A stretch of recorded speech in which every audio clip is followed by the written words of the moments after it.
Bonjour, je m'appelle Grégory Gendre, j'ai 40 ans. Je suis le maire de Doluce-d'Oléron, Charente-Maritime. Et donc j'ai été invité à venir témoigner ici sur une table ronde vis-à-vis de la politique agricole qu'on met en place sur la commune. On a été élu en 2014 et où localement en ce moment on est en train de vivre avec une enseigne de restauration rapide qui s'appelle McDonald's, un long épisode, on va dire, juridique pour l'installation ou non de ce type d'enseigne sur notre territoire. Ces enseignes de restauration rapide, type McDonald's, Burger King ou les autres, etc., j'ai pas de reproche à faire. Moi, je suis pas là pour juger, pour dire c'est bien, c'est pas bien. C'est juste qu'on a fait un constat systémique, c'est-à-dire que nous, on a été élus sur un programme de transition énergétique, sociale, environnementale. On a plutôt été bien élus, d'accord, à 56% sur la liste d'en face, qui était celle qui était en place auparavant. Et quand on a rencontré en janvier 2015 les responsables de l'enseigne, donc le directeur des relations institutionnelles et directeur de la zone commerciale Grand Ouest, dont dépend notre zone.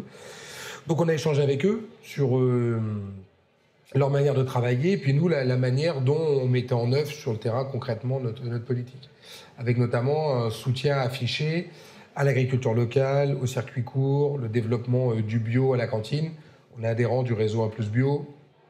Grâce à ça, par exemple, on est passé de 18 à 43% de bio en 2 ans. On va passer au-dessus de 50% dans le cadre de la labellisation avec EcoCert. Notre énergie vient à 100% d'Enercop pour être renouvelable. On n'a plus de produits phytosanitaires utilisés par les services techniques depuis 4 ans, etc. Donc on est engagé dans tout ce type de démarche. Et donc à un moment donné, on a échangé avec eux. On leur a dit, alors voilà, par exemple, si on prend juste la tomate dont vous avez besoin pour vos sandwichs, de quelle manière, si imaginons que vous installiez demain sur notre territoire, ça permettrait de créer un cercle vertueux des agriculteurs locaux. Et la réponse qui nous a été faite dans mon bureau, donc on était 3 à les recevoir, la première adjointe en charge des affaires scolaires et le conseil municipal en charge du développement du bourg.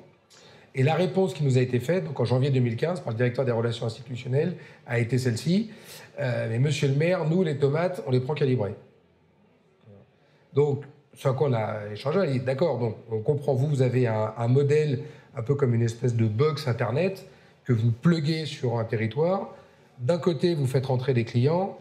De l'autre, vous faites du chiffre d'affaires avec l'évasion fiscale qu'on connaît au Luxembourg, etc. Avec un actionnariat chez vous de fonds d'investissement qui est dans une logique de court terme, parce que le fonds d'investissement, c'est comme son métier d'être plutôt dans le court terme. Donc on entend ça. Nous, on a été élus sur autre chose. Donc mécaniquement, votre installation sur notre territoire ne correspond pas aux critères de durabilité qu'on met en œuvre sur nos politiques de long terme.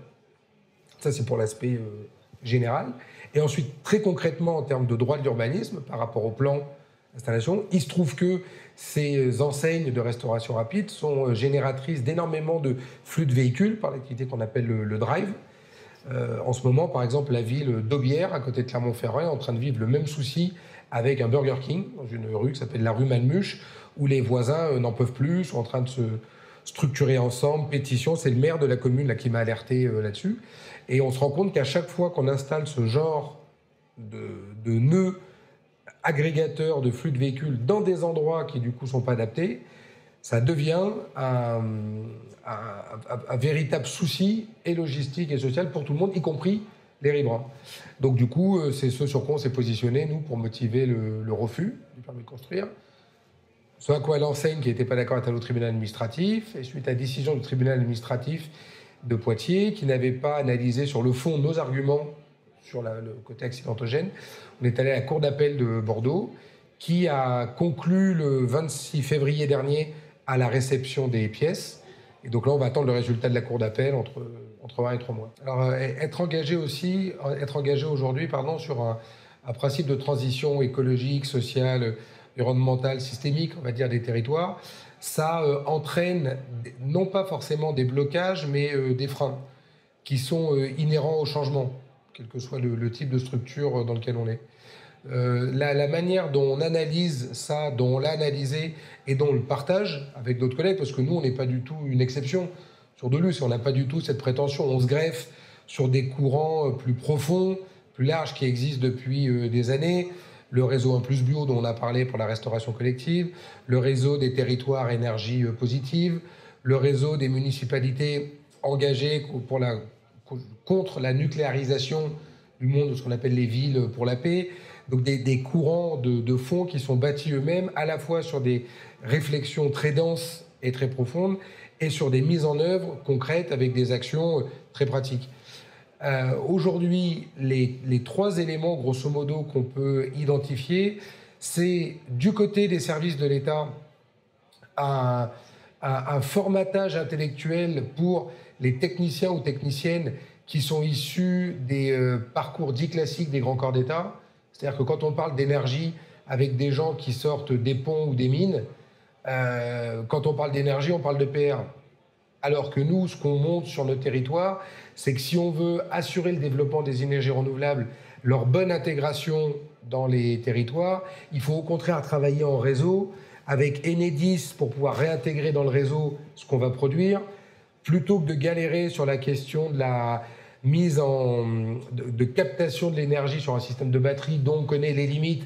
Développer, pourquoi pas, l'hydrogène. Si on développe l'hydrogène, ça veut dire qu'on ait des flottes adaptées. Et donc là, on est dans une logique de transversalité. Donc ça, c'est le second, entre guillemets, écueil. C'est-à-dire qu'aujourd'hui, un élu local, moi c'est mon cas aujourd'hui, c'est d'être un entrepreneur en transversalité. C'est ça notre métier. Parce que la commune de Dolus, par exemple, c'est considéré comme une ville de 6000 habitants à l'année. Il y a 6 millions d'euros de budget, grosso modo, 50 salariés. Donc c'est une PME en fait. Moi, je suis un patron de PME. Donc mon métier, c'est d'arriver à simplifier et de mettre en harmonie des partitions musicales qui ne sont pas toutes sur la même clé au départ. Donc on a également un rôle de vertèbre. Et c'est cette adéquation entre des sujets de fond et les prérogatives des uns et des autres, plus les rythmes qui ne sont pas les mêmes. Le rythme du privé n'a rien à voir avec le rythme du public et de l'associatif est différent, qu'on doit arriver à mettre en musique. Et aujourd'hui, si nous, on ne le fait pas, en tant qu'élus locaux, personne ne va le faire. Parce qu'on est les seuls à être payés et financés pour mettre ce temps de travail là-dessus.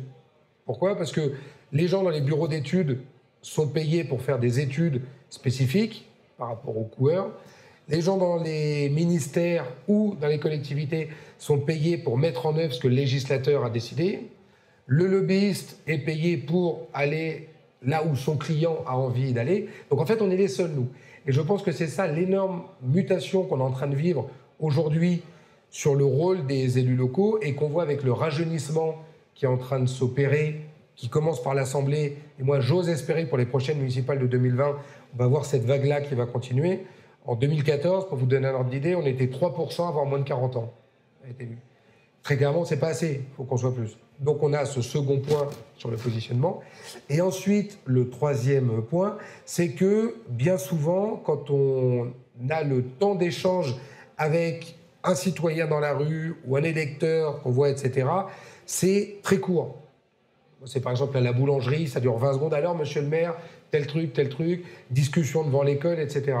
Et il faut arriver à expliquer de manière très courte un enjeu de politique publique de long terme, sans tomber dans la caricature, mais pour donner envie d'aller réfléchir longuement.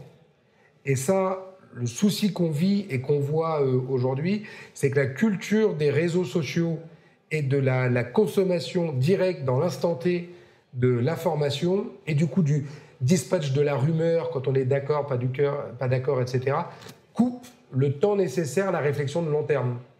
Et des événements comme celui qui est organisé aujourd'hui, ou qui s'organisent de plus en plus partout, qui sont, on va dire, pluri-artistiques et qui permettent de discuter, de se retrouver ensemble autour d'un film, autour d'une conférence, avec une œuvre d'art, autour d'une assiette, par l'atelier cuisine, sont des temps à multiporosité, on va dire, qui permettent de rentrer en adéquation avec les centres d'intérêt des citoyens et des uns et des autres, quelle que soit sa marge de manœuvre, sa culture, son histoire. Et ça, je pense que c'est un vrai enjeu si on veut arriver à aller au-dessus de ces 3 blocages qui après existent, mais ils ne sont pas rédhibitoires. Malgré ces 3 blocages-là, on arrive à avancer quand même. Moi, j'en suis la preuve vivante et on est plein d'élus locaux à avancer là-dessus. Mais là, si on veut transformer l'essai et encore plus loin, il va falloir réfléchir vraiment de manière protéiforme pour faire à la fois de la recherche-action dans ce qu'on présente, et que surtout que chacun puisse être co-acteur vraiment de la dynamique globale dans laquelle il est. Et nous, je pense, les élus locaux, on a ce rôle-là de créer les conditions du faire. Les politiques publiques ont un rôle fondamental de cadrage pour permettre aux élus locaux de réaliser pleinement leur mandat sur le terrain. Qu'il s'agisse de la politique nationale, du droit européen, on le voit d'ailleurs avec la mobilisation énorme quand on commence à parler du TAFTA, du CETA, etc. Dans le sens.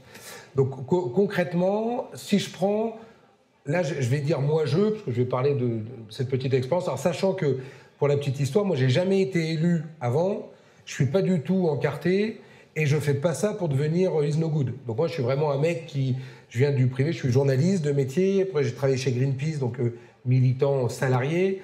Ensuite j'ai monté une structure qui s'appelle Roule Ma Free, donc je suis entrepreneur social avec Ashoka, et maintenant je suis élu. Donc moi je suis dans une 4e vie de parcours. Donc ce que je vois à l'aune de cette petite expérience du truc, c'est que le rôle et le statut de l'élu local doit être acté une bonne fois pour toutes. C'est-à-dire qu'à partir du moment où on dit qu'on devient maire d'une commune, prendre à partir de 3000 habitants, parce que c'est là où ça devient un job à plein temps, il faut que ce soit considéré comme un boulot. C'est-à-dire que, très concrètement, dans son projet de vie, c'est un statut, comme avant on était en CDI dans la boîte Tartampion, c'est-à-dire que là, élu local, c'est tant de cotises pour les retraites, tant de cotises pour l'assurance chômage, enfin ça devient quelque chose de fluide dans un parcours. On consacre du temps à la chose publique pendant un mandat ou 2 mandats. Moi, je fais partie des gens qui pensent qu'il ne faut pas faire plus de 2 mandats, max. Quitte à revenir après, mais au moins s'arrêter pendant la durée d'un des 2 mandats qu'on a fait, refaire autre chose. Parce que sinon, c'est à partir du moment où on est dans le 3e mandat qu'on commence à tomber dans le clientélisme, parce que les bègues gauchers valent 14%, donc vite, et puis les chauves qui chaussent du 43 font 32%, donc vite, voilà, là on tombe dans la caricature. Donc là, le vrai statut de l'élu, ça c'est un truc, que ce soit clair, calé. Pourquoi ? Parce que ça va permettre à de plus en plus de gens d'y aller et de se dire, il ne va pas y avoir de galère financière, trucs, etc. Avant, je faisais ça comme boulot. Maintenant, mon nouveau métier, c'est d'être élu local. Et ensuite, si je veux rester dedans, je reste. Si je veux faire de la politique, je fais de la politique. Si je veux repartir dans ma vie de citoyen de société civile, je repars. Ça, c'est le premier point. Le second topo, c'est ce que le président Macron avait évoqué au Congrès des maires dernièrement, c'est le droit à l'innovation. C'est-à-dire qu'aujourd'hui, penser... Il y avait un article dans Le Monde là, de ce week-end sur sa posture philosophique qui serait grandement inspirée de Saint-Simon. Donc, dans l'idée, on peut être d'accord, on peut se dire oui, c'est bien d'avoir une vision globale, large et tout. Mais nous, dans l'île d'Oléron, qu'à un moment donné, pour des questions d'aménagement du territoire, on ait la même règle que nos collègues jurassiens ou nos collègues du Morvan, ça n'a pas de sens. Donc, il faudrait qu'on ait une logique de 70-30, c'est-à-dire 70% du corpus qui soit le même, parce que ce sont les grands enjeux. Typiquement, dernière interview de Nicolas Hulot dans la Gazette des communes il y a 3 semaines, non à l'artificialisation des communes, ce qui rejoint la problématique agricole. Ça, on se met d'accord. Ça, c'est basé, c'est clair.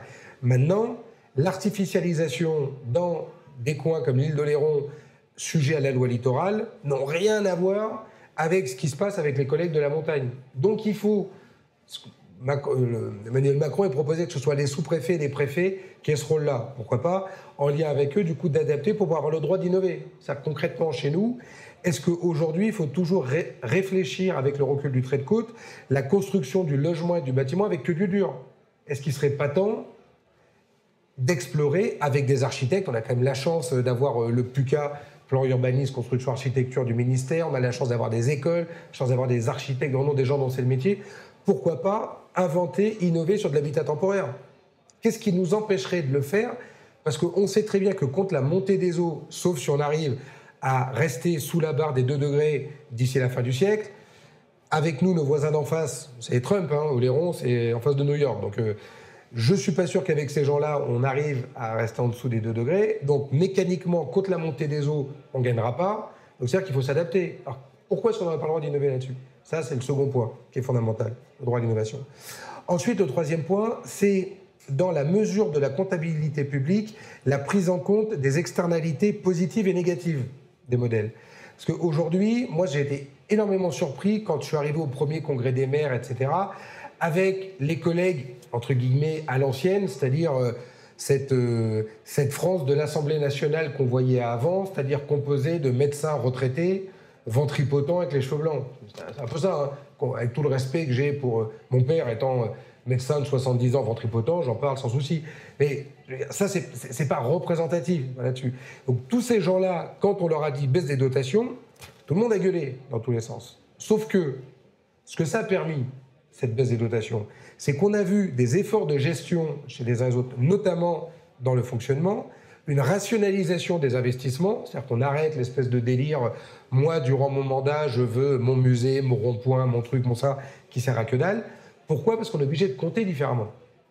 Un exemple tout bête pour la commune de Dolusse, le fait qu'on s'engage sur l'extinction nocturne de l'éclairage public, donc positif pour la biodiversité, toutes les études le montrent.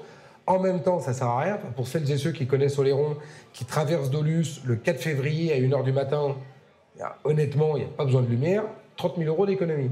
Bon, 30 000 € d'économie, qu'est-ce qu'on a fait ? On les a investis et on a installé des jeux pour enfants devant l'école, qui du coup maintenant créent du lien social pour les parents, ça permet de goûter en lien avec les ateliers cuisine, etc. Donc on a des nouvelles transversalités qui viennent là-dessus. Et si là-dessus on commence à compter les fameuses externalités positives et négatives, ce que le monde agricole a très très bien montré, notamment avec le rapport de l'ITAB l'année dernière, il y a 2 ans, qui avait été commandé par Stéphane Le Foll, sur l'intérêt de l'agriculture biologique par l'agriculture conventionnelle, notamment sur la pollution des eaux, on va se rendre compte que l'euro investi d'argent public dans une politique de long terme est capable, si ça fonctionne bien, d'agréger non pas 1, mais peut-être 2, 3, voire 4, 5 euros. Exemple sur Dolusse, on récupère les huiles de friture de la cantine, des fêtes de village, etc. On la recycle, on roule avec dans un véhicule 9 places, donc ça nous coûte 10 centimes du kilomètre.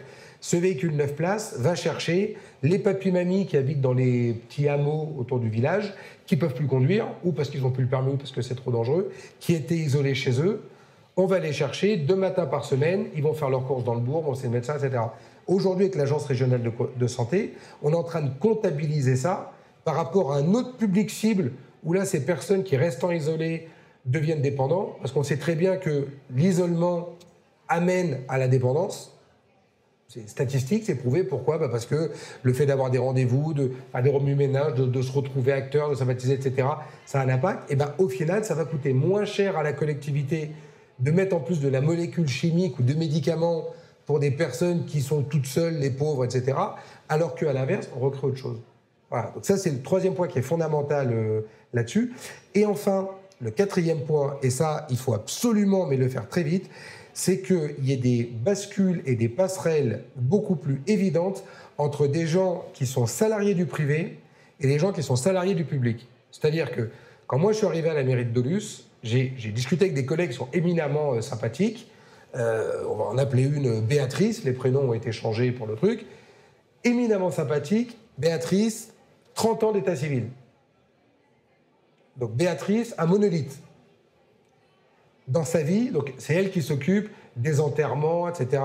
Elle n'a jamais travaillé, ne serait-ce qu'une semaine, dans une boîte de croque-mort ou dans une boîte de pierre tombale. C'est-à-dire que toute sa carrière, elle l'a faite en étant l'interface des mêmes gens sur un secteur d'activité qui c'est une niche, hein, vraiment, les décès, bon, on sait comment ça marche, hein, comme ça, on creuse, bon. Elle n'est jamais passée de l'autre côté pour savoir et comprendre ce que c'est.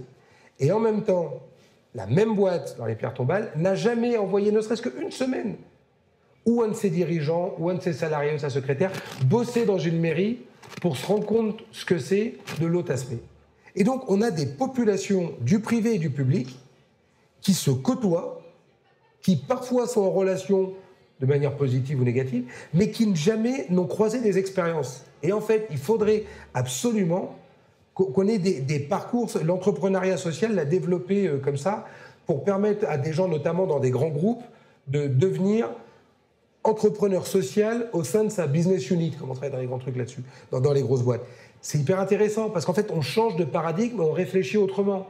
Ou c'est ce qu'on appelle le mécénat de compétences, quand tu es expert comptable ou tu es la direction financière chez Danone, et tu vas aller filer la main un jour par semaine dans une AMAP pendant 6 mois pour les aider à structurer leur compta. C'est hyper intéressant. Le directeur financier va apprendre d'autres trucs. La MAP va faire des progrès énormes avec ce truc-là. Et au final, tout le monde s'y retrouve. Il faut absolument qu'on fasse la même chose et que les collectivités locales, en lien avec le CNFPT, donc le Centre national de la formation pour les territoriaux, facilitent ces passerelles là-dessus. Et en disant ça, ça ne veut pas dire casser le statut du fonctionnaire. Non, pas du tout. Au contraire, parce qu'il faut garder cette notion, cette culture du service public. Mais il faut qu'à un moment donné, les gens du public se rendent compte de ce que c'est la réalité du privé. Parce que quand on est dans le public, jamais on a le stress de l'URSSAF. Parce que malgré la baisse des dotations de quoi qu'est-ce, jamais on a des peurs de trésorerie. C'est-à-dire, mérite Dolus, on s'est dit, bon, va falloir qu'on fasse moins. Nous, grosso modo, c'était 200 000 euros en moins, ce qui était attendu pour les dotations. Budget de l'école, 220 000 euros. Bon, on s'est dit, partant de là, réfléchissons, trouvons des systèmes, compte analytique, on regarde, etc. Au final, baisse des dotations, finalement, c'est 100 000 euros. On a fait 100, on s'est démerdé, on n'en est pas mort. Mais aucun des salariés de la commune, et pas moi, en tant que chef d'orchestre du truc, j'ai été une seule fois stressé en me disant, est-ce que je vais arriver à les payer ? Si je reprends ma casquette d'entrepreneur, quand j'étais chez Roule Mafri, etc., avec une autre structure de vidéos avec qui on était, chaque mois, il faut les sortir. Et tous les trimestres, quand on sait qu'il y a l'URSSAF, et je ne dis pas qu'il ne faut pas payer l'URSSAF, parce que c'est très bien le système qu'on a en France, et tant mieux, je ne suis pas du tout contre ça. Sauf que la réalité du truc, quand on est employeur, c'est qu'à un moment donné, on voit Chronos, quoi. 18, 19, 20, 21, et là, c'est miquette, là. C'est pas du tout la même chose. Et ce stress-là, cette réalité, je ne dis pas que tous les gens de la fonction publique doivent le vivre, et je ne dis pas que tous les gens du privé doivent devenir des aficionados du service public, mais qu'à un moment donné, il y a des porosités, pour mieux se comprendre. Et en fait, ça faciliterait les choses. La question de la transition, si on veut qu'elle soit opérationnelle pour de vrai dans la vraie vie, c'est obligatoire qu'elle passe par une nouvelle articulation entre les acteurs du privé et du public. Pourquoi ? Parce que c'est ce que nous apprend le biomimétisme. Il suffit de regarder une jardinière en sortant de cette salle d'enregistrement et on va voir la complémentarité qu'il existe entre les différentes plantes qui naturellement vont s'allier, se repousser, s'allier ensemble dans des cas parce qu'il va y avoir telle attaque de moucherons, de pucerons, etc. et vont être capables de fabriquer ensemble un écosystème dans lequel elles vont toutes se retrouver. C'est-à-dire que, pourquoi est-ce qu'on s'intéresse autant en ce moment aux arbres, le tissu racinaire, tous ces bouquins qui deviennent des best-sellers là-dessus, sur la vie de la forêt, etc. Mais pourquoi ? Parce qu'on se rend compte que c'est du vivant. Et le vivant, il existe tous les jours.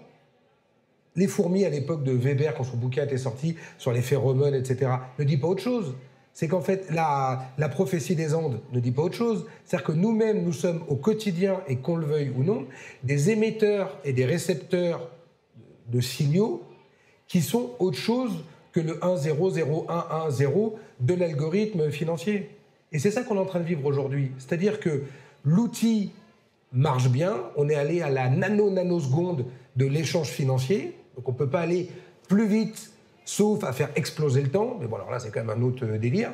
Et donc, du coup, on se rend compte que, statistiquement, pour tout le monde, les autres faisceaux de richesse, et c'est le grand pendule de l'histoire qui va taper trop loin d'un côté et revient de l'autre, va en ce moment sur de la profondeur. Et cette profondeur-là, elle mêle la richesse sociale, la richesse économique, la richesse environnementale. Et qui est le meilleur jardinier de tout ça ? C'est celui qui, travaillant avec sa casquette de privé, le fait parce qu'il a un contrat de travail qui le lie à son employeur pour mettre sa force de travail à disposition. L'acteur du public qui, lui, travaille dans l'intérêt général par rapport à des politiques publiques.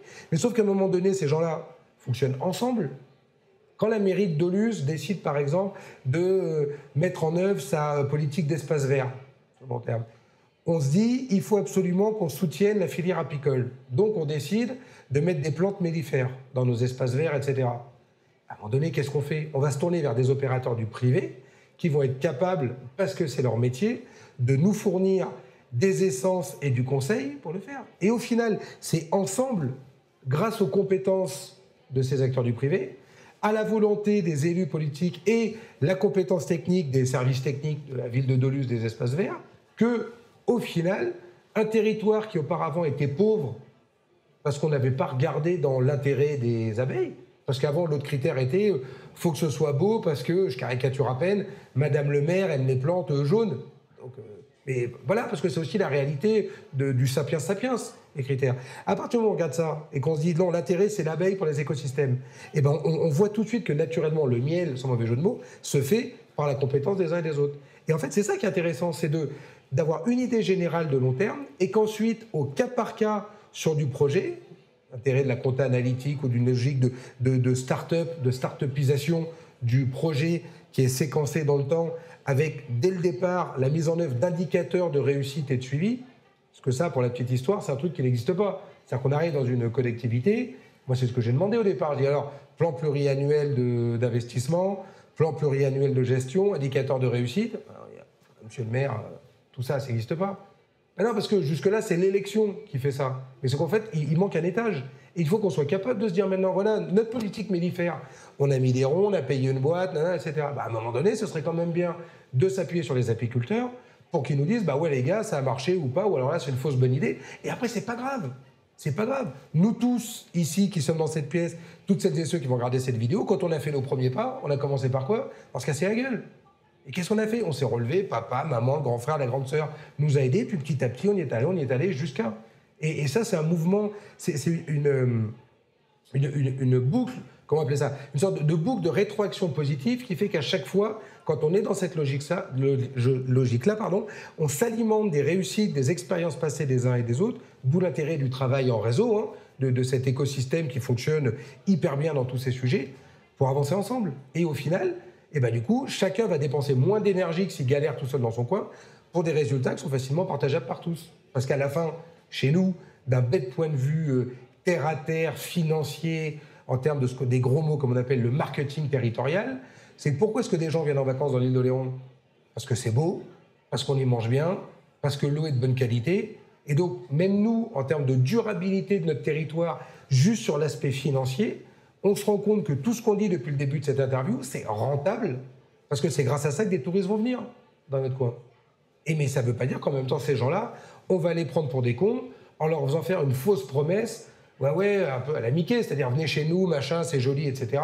Sauf que si tu regardes derrière le mur, tout est pourri. Ben non. Là, si tu viens, tu vas trouver vraiment des maraîchers engagés dans le bio qui font gaffe, des restaurateurs qui jouent le jeu. Pourquoi? Parce que chacun a envie de bien travailler.